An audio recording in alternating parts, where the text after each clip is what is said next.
हाय दोस्तों, मैं हूं डॉक्टर साद, आपका friendly surgeon simplifying health for you. आज मैं आपसे पेन किलर्स के बारे में एक इम्पॉर्टेंट इन्फॉर्मेशन शेयर करने जा रहा हूं। क्या आपको भी पेन किलर्स लेने की आदत है? क्या आप हर दर्द के लिए पेन किलर्स का सहारा लेते हो? क्या आप हर फार्मेसी में जाकर जो भी पेन किलर दी जाती है उसे उसका सेवन करते हो या उसे लेते हो? क्या आप हर तरह के जोड़ों के दर्द के लिए पेन किलर्स का सेवन करते हो? क्या आप बिना किसी डॉक्टर के कंसल्टेशन के पेन किलर्स लेने में कंफर्टेबल फील करते हो? तो इस वीडियो को देखने के बाद आपकी पेन किलर्स के बारे में जो भी सोच है वो पूरी तरह बदल जाएगी। पेन किलर्स ये एक प्रकार के मेडिसिन्स होते हैं जिन्हें हम non steroidal anti inflammatory drugs कहते हैं। अब ये ड्रग्स जो होते हैं ये दो तरह के एंजाइम्स को ब्लॉक करते हैं जिसका नाम होता है साइक्लोऑक्सीजनेस। ये पेन किलर्स साइक्लोऑक्सीजनेस 1 और 2 को इनहिबिट करते हैं।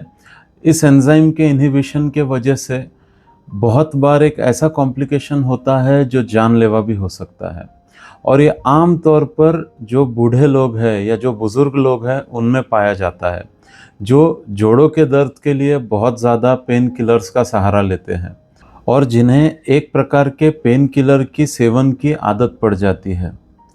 तो इस कॉम्प्लिकेशन का नाम है प्री पाइलोरिक परफोरेशन या गैस्ट्रिक परफोरेशन।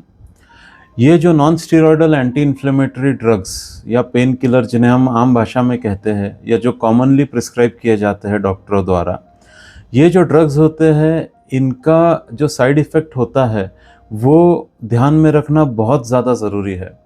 कई लोग इन पेन किलर्स को ये समझ के खाते हैं कि इसे खाने के बाद पेन बिल्कुल गायब हो जाएगा और इससे कोई प्रॉब्लम नहीं होता है, बॉडी बिल्कुल अच्छी हो जाती है, हर तरह का दर्द दूर हो जाता है। मगर इन पेन किलर्स के जो साइड इफ़ेक्ट होते हैं उससे बहुत बार बहुत ही खतरनाक तरह के कॉम्प्लिकेशंस हो सकते हैं। इसी प्रकार के एक कॉम्प्लिकेशन के बारे में मैं आपसे आज डिस्कस करने वाला हूँ। एक महिला जो 65 साल की थी, वो हमारे कैजुअल्टी में आती है अश्विनी हॉस्पिटल के, और उस पेशेंट को बहुत ज़्यादा पेट में दर्द हो रहा होता है। मुझे कॉल करके उस पेशेंट की जांच करने के लिए बुलाया जाता है, और उस पेशेंट के पेट को जांच करने के बाद मुझे ये पता चलता है कि उसके पेट में बहुत ज़्यादा दर्द है और उसका पेट बिल्कुल एक पत्थर की तरह कड़क हो चुका है। अब इस कंडीशन को हम मेडिकल टर्मिनोलॉजी में गार्डिंग या रिजिडिटी कहते हैं।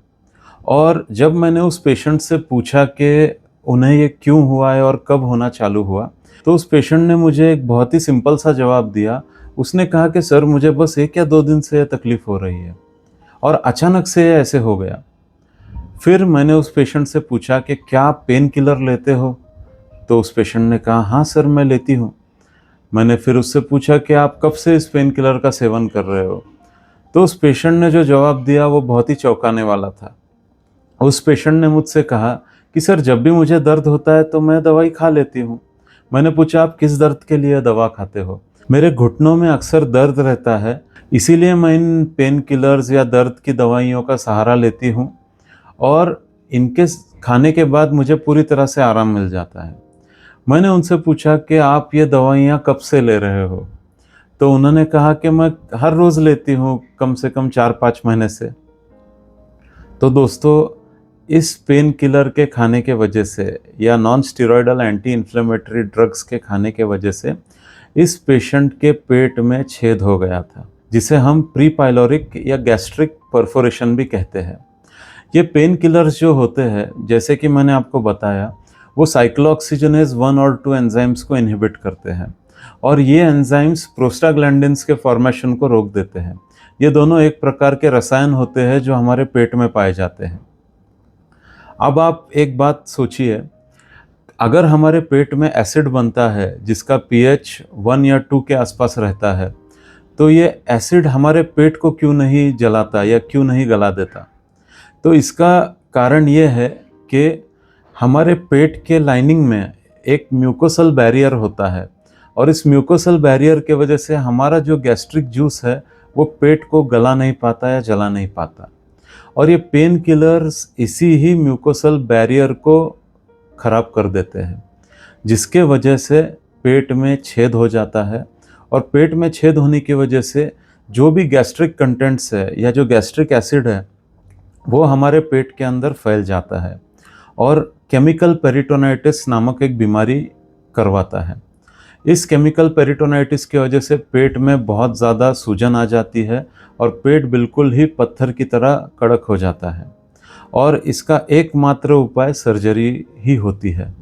तो इस पेशेंट को हमें पूरी तरह ऑपरेट करना पड़ा, पूरे पेट पे एक चीरा लेकर इसका ऑपरेशन करना पड़ा, और उस ऑपरेशन को हम ग्राम्स पैच रिपेयर कहते हैं। और इस ऑपरेशन के बाद वो पेशेंट 5 से 6 दिनों में पूरी तरह ठीक हो गए और डिस्चार्ज हो गए। पर इम्पॉर्टेंट बात यह है कि आजकल हर कोई पेन किलर्स को बहुत ही आम दवाइयों की तरह यूज़ करता है। उन्हें ये नहीं पता होता कि इसके कॉम्प्लिकेशंस या साइड इफ़ेक्ट क्या होते हैं और इनसे कितने खतरनाक तरह के कॉम्प्लिकेशंस और बीमारियां होने के चांसेस होते हैं।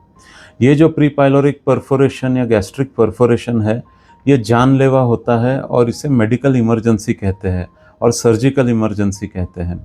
इसमें जल्द से जल्द पेशेंट को हमें ऑपरेशन के लिए लेना पड़ता है और उसके बाद ही पेशेंट की जान बच सकती है। तो दोस्तों, अगर आपके भी बुज़ुर्ग या आपके सीनियर्स या एल्डर्स जो जोड़ों के दर्द से परेशान है या किसी भी क्रॉनिक डिसीज़ से परेशान है, जिसके लिए वो पेन किलर्स का बहुत आम तौर पे और बिना किसी कंसल्टेशन या गाइडेंस के सेवन करते हैं या कंज्यूम करते हैं, तो ये वीडियो आपको उनसे ज़रूर शेयर करना चाहिए और उन्हें इस बारे में जागरूक करना चाहिए, और उन्हें ये भी आपको बताना चाहिए कि पेन किलर्स को बिना डॉक्टर के प्रिस्क्रिप्शन के या बिना रेगुलर कंसल्टेशन के कभी भी खुद से सेवन नहीं करना चाहिए। आई होप ये वीडियो आप सभी के लिए बहुत यूज़फुल साबित होता है, और थैंक यू सो मच इस चैनल को सपोर्ट करने के लिए। मैं हूँ डॉक्टर साद, आपका friendly surgeon, simplifying health for you. Thank you so much. Hi everyone, this is a case of perforative peritonitis due to gastric perforation or pre-pyloric perforation, as you can see. There is a perforation in the pre-pyloric region of the stomach, as you can see here. The hole is around 5 millimeters in diameter, and you can clearly see the hole and the gastric juice coming out from it.